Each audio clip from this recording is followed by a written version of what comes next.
This show is part of the Head Stuff Podcast Network. Welcome, gather round the fireside and listen to a tale of Fionn McCool, Cú Cullen, Deirdre of the Sorrows, Gráinne Whale. From giants right down to fairies, of both the drooping and solitary, and those who are sometimes scary. Anything goes by the fireside. Yeah.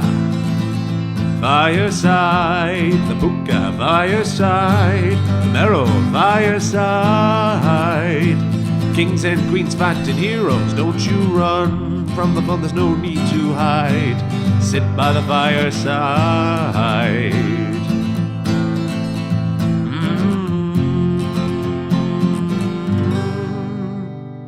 Fireside.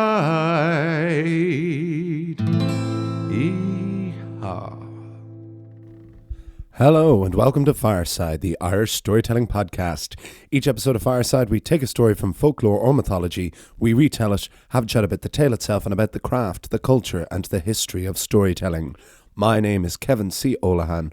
I am your host and your Fireside Bard. Welcome to episode 214 of Fireside. Today on the Irish Storytelling Podcast, it is Queen Maebh of Connaught versus the forces of Mayo. This is the tale of Phillis and the Mayo Táin. But before we get down to that, a very big warm welcome to all of you, any new or returning listeners. If you're a new listener, this is actually a really nice sample episode. This is very traditional Fireside stock, what we're doing here. If you enjoy this, why not head right back through the ranks and the years, all the way back to episode 1 and see what we've been building up to over the journey of Fireside thus far. And if you're a returning listener, as always, thank you so much for your continued support. All of the usual ways you can support the podcast. You can follow me over on Instagram at Fireside Bard. That's the best place to message me or get in touch with any queries, questions, or just to say hello. If you're not on social media, you can contact me at thefiresidebard@gmail.com. I love hearing from each and every one of you, whatever the platform is. If you want to support me directly, you can buy my book, Garden Sea, a Neo-Myth of Home, my poetry collection, which is available in paperback from the Head Stuff website or in Kindle version from Amazon. All of the links are in the description below. And of course, you can support the podcast directly by subscribing to Headstuff Plus at headstuffpodcast.com, where for as little as €5 a month, although you can pay more if you want, you can gain access to bonus material, not just for Fireside, but for all of the podcasts on the Headstuff Podcast Network, the ever-growing Headstuff Podcast Network. Those are the hard sells out of the way. Bit of housekeeping before we kick off. There has been, as I've talked a little bit, there has been a bit of disarray with Fireside over the past couple of months, from me being away in America and to some personal struggles that I've been having over the last few months. And there actually was, because these things come in threes, we actually have had a changeover at Headstuff in our podcast platform. We have, since I started Fireside, used this hosting software called Audioboom, where we upload the podcast and then it is automatically uploaded to all the other channels like Spotify and Apple Podcasts or wherever you get your podcasts. But we have now swapped to a site called Megaphone, and in the changeover of that in the last month, there has been a bit of toing and froing, and I was still uploading things to Audioboom after Audioboom had stopped hosting the podcast. So there was a couple of episodes that didn't come out when they should have. So last week or the week before, 2 episodes would have come out in the same day that were meant to be from the previous 2 weeks. So I do apologize for all the chopping and changing. As we settle more into the summer, we should get right back to the regular rhythm of every Wednesday, every week for Fireside coming out, because that is the structure I've built and that is the discipline I like. And I know that a lot of people listen to like the regular rhythm of it. So that is just what has been going on. Rest assured, the podcast is in no danger of slowing down. I have been gigging an awful lot in and around Dublin, mostly playing Irish music around town and also giving literary tours. And it's been great since I got back from America. It's been fairly full on and consistent, and it's great to go back in there, because I haven't really spent any proper time in Dublin or around Ireland for any length of period since since really before COVID, because I've fortunately been able to travel for work around the world so much. So it's lovely to be back and while I'm here to be working away. But it is tricky to formulate the plan when you're working entirely at night and then trying to write during the day, whether it be the podcast or the book I'm finishing off. So there's a lot of toing and froing and just trying to carve back out the regular rhythm and routine. I'm actually recording this episode from London. I'm over visiting two of my friends over here and just taking a few days to reconnect with them, but also to reset my rhythm and kind of head back to Ireland next week for the summer, with my game face on, and Fireside will be a very core part of that. But the story for this week is, so these rave scala that we've been doing over the past few months, these pre-tales from to the cattle raid of Cooley of the Ulster Cycle, this was the story that made me want to do that in the first place. This seems to be certainly probably one of the strongest and one of the most well-known of these lesser-known pre-tales to the Táin. And this is known either as Táin Bó Philhais, or it is just colloquially known as the Mayo Táin. And this was one I was going to save for later, but there actually have been some of these rave scala that I haven't even been able to find any source for. The internet has been very lucky because a lot of these stories can't even be found in books, or certainly not books that are still in print, because I do, where always possible, like to get the physical texts. But I found some very good links online, which I've been leaving in the show notes of every episode. But now came the time for the Mayo Táin. And I should be able to find a couple more in the subsequent weeks, because I'm really enjoying spending more time in the Ulster Cycle. And this one's no exception. This is a particularly special one because we have the benefits of these tales where we get to meet some of the old characters that we know from, whether you've been listening to this podcast since the beginning or whether you just know this world of the Ulster Cycle. The characters such as Queen Maebh and Fergus Mac Roich and Alil MacMata, but also get to meet these new characters who exist in this kind of Rogue One era of Ulster mythology. These characters that exist very much in their own world, but maybe don't play a part in the grander epic of An Táin. And so without further ado, I will get down to the story and we will chat more about it afterwards, of course. But this is this is Flidhais and the Mayo Táin on Fireside.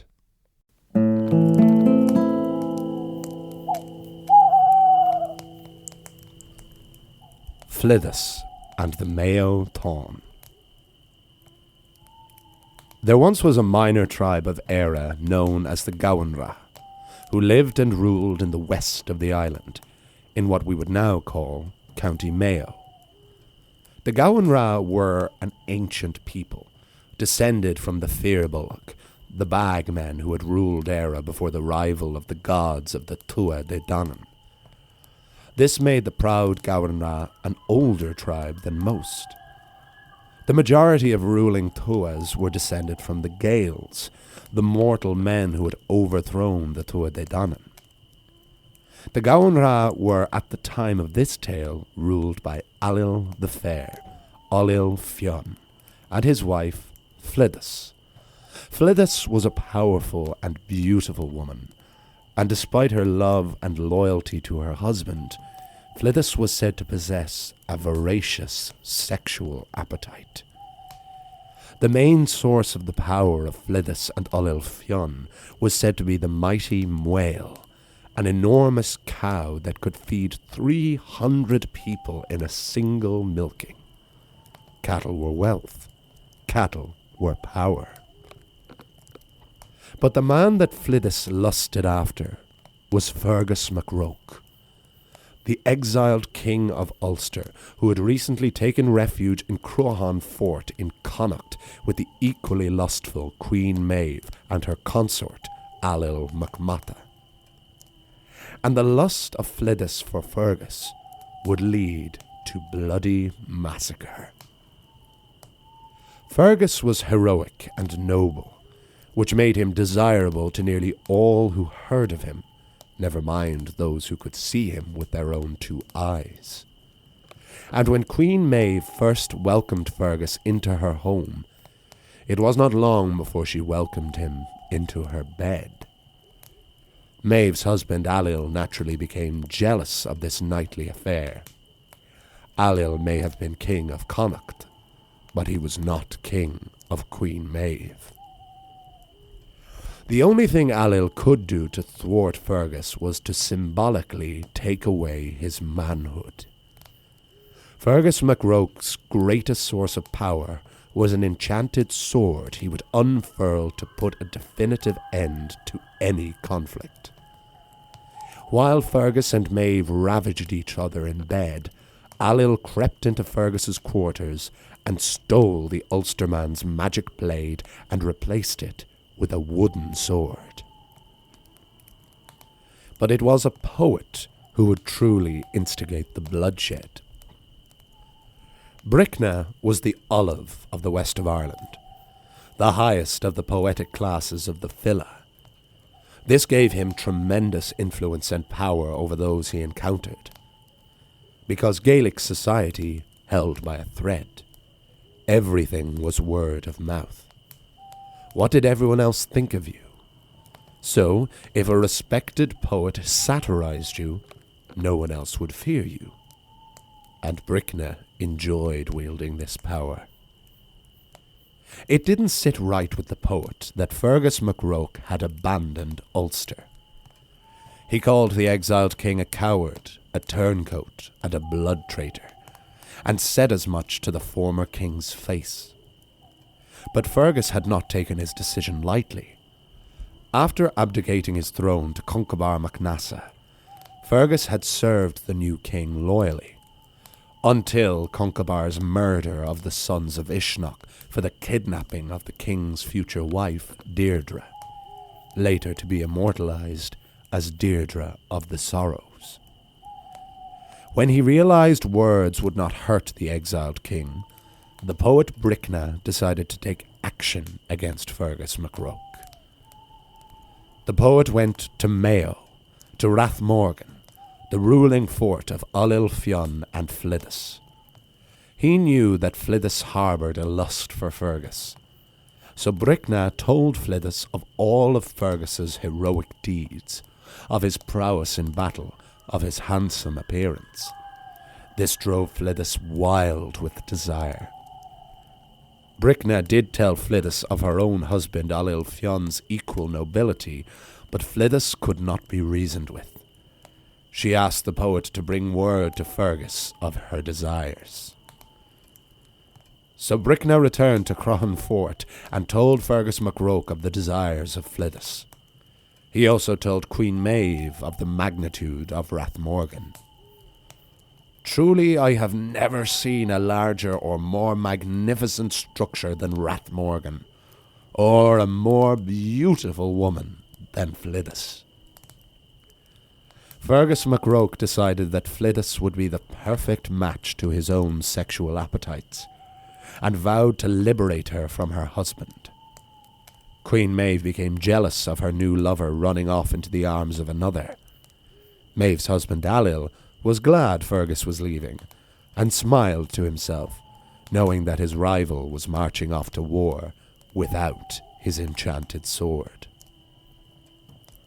And Ailill MacMata was right to smile. Fergus and his army marched on Rathmorgan, and at the gates called to King Ullil Fionn, "I have come for your wife," and war began. 1,000 soldiers from each side fell that day, and Ullil Fionn marched out to personally fight Fergus in single combat. Fergus was the superior warrior, but when he went to remove his enchanted sword to deal the final blow, Fergus discovered to his horror that the sword had been replaced with one made of wood, which was obliterated by Ullil Fionn, and the exiled King Fergus Mac Roich was defeated and taken prisoner of Mayo. When Queen Maeve heard of Fergus's capture, she mustered her own armies. "I will not have a man in my protection, a proud hero and incredible lover in the fort and clutches of Mayo." Ailill MacMata knew there was no arguing with his wife. He was not keen for Fergus to return to Croghan, but this was a matter of honour. Connaught could not appear weaker than the Gowanra. In glorious armour and spirit, Queen Maeve personally led her armies to Mayo, and the siege of Rathmorgan began. Both sides suffered heavy losses, and Maeve watched in anguish as 4 foster sons and 1 daughter fell by Mayo swords. Maeve changed tactics. She held a meeting with the leaders of Ullil Fion's armies, and told them that if they defected and fought for her, Maeve would give them control of the Gowanra and the protection of Croghan. Queen Maeve was intimidating, commanding and convincing, and so every leader to a man abandoned Ullil Fion and changed sides that very day. But despite the heavy losses, the remaining loyal forces of Ullil Fion could not be defeated. They knew Rathmorgan, they knew these lands, and they were defending their home. They fought with the greater purpose and held out. But inside Rathmorgan Fort, things were about to change. As Ullil Fion went out to fight for his wife, his honour and his lands, Flidhais went to visit Fergus Mac Roich. Fergus had been displayed from the fort to mock and goad Queen Maeve, but Flidhais still hungered for Fergus and released him. Then the 2 prospective lovers made their plan. When Ullil Fion returned from battle that night, his wife Flidhais filled him with drink until the king passed out unconscious. Flidhais then sent word to Queen Maeve of the weakest parts of Rathmorgan and where to attack. The armies of Connaught broke through the fort walls and freed the imprisoned Fergus.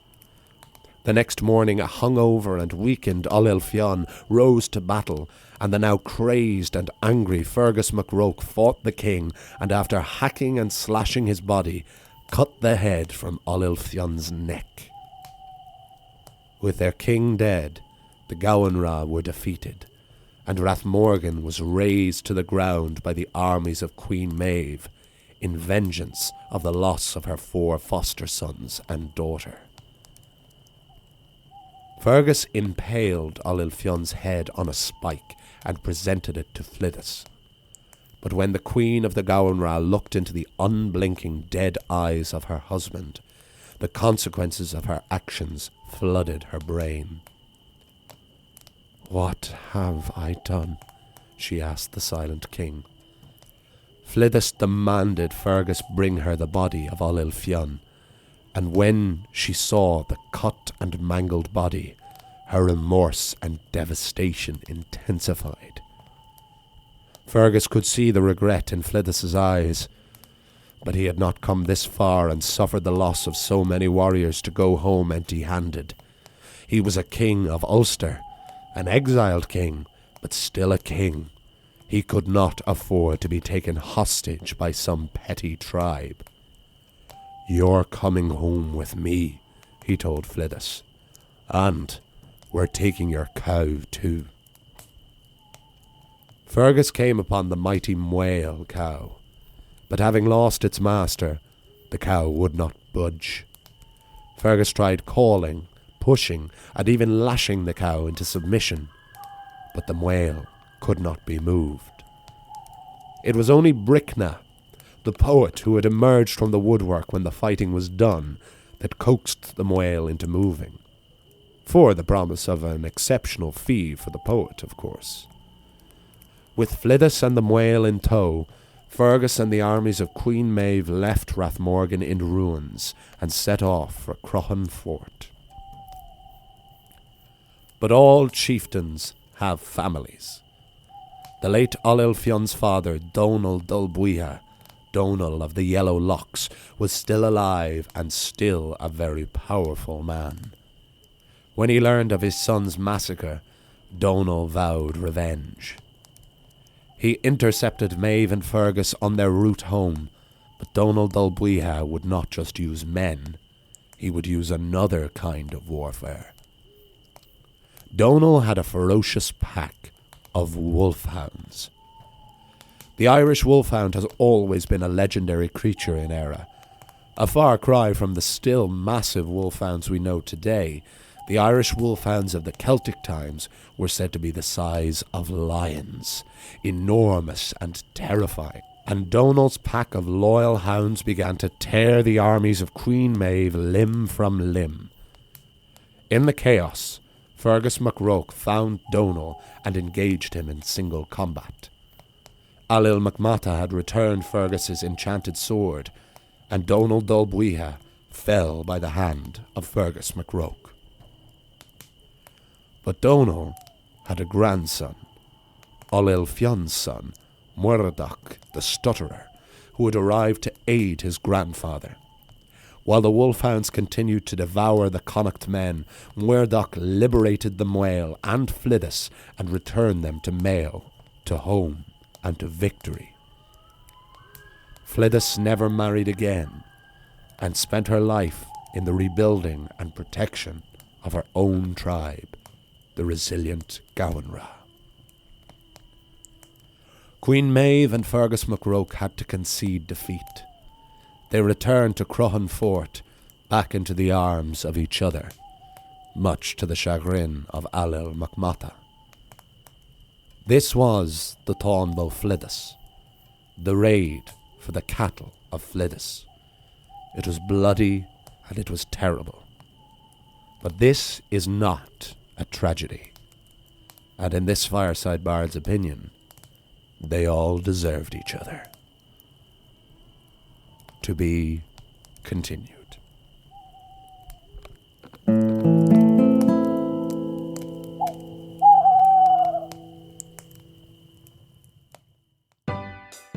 Hello, my name is Dave Coffey and I am the host of Phoning It In, the hilarious improvised phone-in show. It's like Joe Duffy's Live Line, except we make it all up on the spot. That's right, I get a bunch of comedians into the studio and they have no idea what they're going to be talking about until I introduce them on the air. We have just recorded a 100th episode special featuring 15 of the best comedy performers in the country. Go and check that out, binge the other 99 and become a lifelong fan of Phoning It In with me, Dave Coffey, right here on the Head Stuff Podcast Network. And that is the tale of Flidhais and the Mayo of Táin on Táin Bó Flidhais on Fireside, and I hope you all enjoyed it. This is, I will get this straight off the back, this is a really horny story. The characters in this story have very, very, as I say, voracious sexual appetites. That is a very strong part of any translation, no matter how old, that you find of this story. Now, Irish mythology is quite horny in general, particularly the Ulster Cycle. Anything that involves Queen Maeve or Cuchulainn. There's just a lot of blood and a lot of sex. But there's something about this one particularly that's almost like ancient Greek. This is, it's said that on Táin Bó Connaught, the cattle raid of Cooley, is like the Irish Iliad. You know, it is our great epic. But this seems far more like the Trojan War, a much more microcosmic Trojan War, but almost in reverse, where rather than, if Flidhais is the Helen of Troy, rather than being taken away by Paris, she lures or asks for the company of Fergus Mac Roich to the castle, which Fergus is only too happy to accept, leaving his recently very jaded lover Queen Maeve to come and rescue him when he is kidnapped. But everyone, and even the imagery of Ailill Mac Mata powerless to stop his wife Queen Maeve from sleeping with Fergus Mac Roich on a daily basis. The only thing he can do is to like symbolically take away Fergus's manhood, which is to steal his enchanted sword, even the enchanted sword. So the lust and the hunger in this story is worn very much on its sleeve, and it's like everyone is just thinking with their loins first. And you see this particularly illustrated within Flidhais herself, who is the central character of and title character of this story, the character we meet in this and don't meet really again in any other tale. I've certainly never come across her in a way that has stuck out.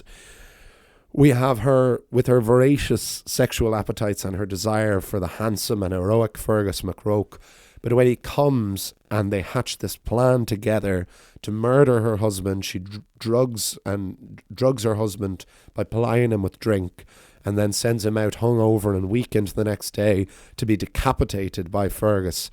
But when Fergus, admittedly with a bit of overkill, impales the dead king's head on a spike and presents it to Flidhais, Flidhais regrets it all. It's like she has this sobering moment where she realised that she had just been thinking just with her lust, and suddenly the conscience comes back in and she remembers that actually her husband wasn't such a bad dude and didn't possibly deserve to die in this horrendous fashion. And she is still then kidnapped by Fergus, who is still just thinking with his dick, and taking her away, and the cow. Of course, there has to be a cow in a cattle raid story. And I saw an interesting, as a side note, note on this tale in that for a very superficial or supernatural cycle of tales and a very supernatural mythology, as you would assume with a name like mythology, this is quite a literal, realistic tale. There is very little magic in it. It is very standard warfare.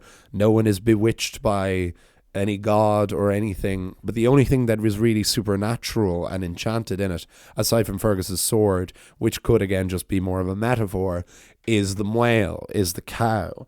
This colossal, enormous cow that you can't even imagine the size of, that can give milk for 300 people with a single milking. But the person gave the counter argument that this is just a very classic case of like folklore and mythology and adaptation, that the Mayo was very likely an entire herd of cows, and an entire vast herd of cows, and then suddenly when you think like, oh, it might be 300 cows that can give milk for 300 people, or 200 cows, however it may be, still a huge number, but suddenly when it seems like just a vast number, it seems a lot more literal. But of course, for our desires, what's more fun, the idea of 100 or 200 cows, or just one massive cow that can feed everything? Very much like a bovine MacGuffin for these people to come and steal and claim, as well as this captured chieftain in Flidhais.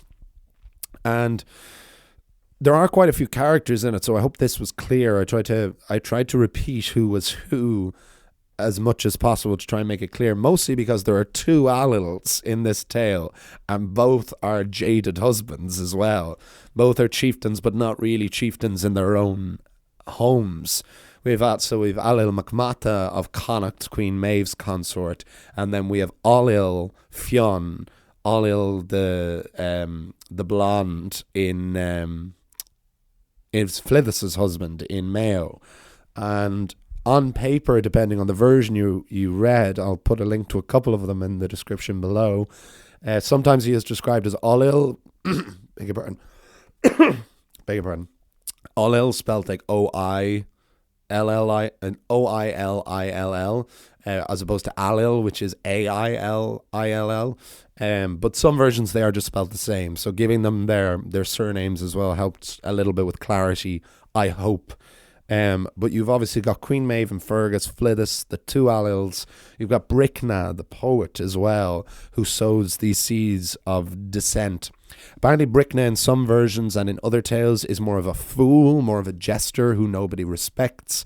But here he is more of a mastermind in a higher position, but still a dastardly figure who doesn't really have anyone's good intentions, has gone mad on the power of the poet, has gone mad on the power of satire that he wields, because he is not a physically intimidating man. He does not fight single combat. He doesn't fight in war. He comes along with a clever word and a manipulative saying in someone's ear. Although Flidhais very much has agency of her own tale. Bricna wants to sow the seeds of defeat, but it is Flidhais who insists that Bricna tell Fergus of her desires. Bricna even tells Flidhais, your husband's pretty great as well. And she's like, I don't care, until it is all too late. And it is interesting, this tale is not described as a tragedy because there is so much agency in it. because no one was enchanted or bewitched, everyone was acting of their own accord. Everyone was screwing everyone else over, and it didn't matter how many people died. And so it really is a case of like them all deserving each other. But it's a classic case. Like, these characters don't need to be sympathetic. They don't need to be likable. They just need to be interesting. And you cannot say that any of these, I certainly don't think any of these characters are not interesting. And it's pleasant to be in this world of such visceral blood and sex, that is a story that is between 1,500 and 2,000 years old.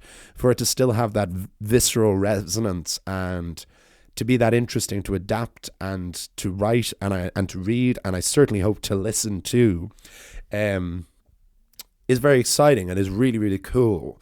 And I hope you all agree, because this was, again, with a lot of stuff that's been going on with me, this was a really exciting tale to adapt. This is a real one that really brings me back and really makes me see like why I love doing this, and why I love telling this, and why I love finding these tales, because this isn't a tale I found until about 6 months ago, because it exists in this sub-realm around this, in the orbit of the cattle raid of Cooley.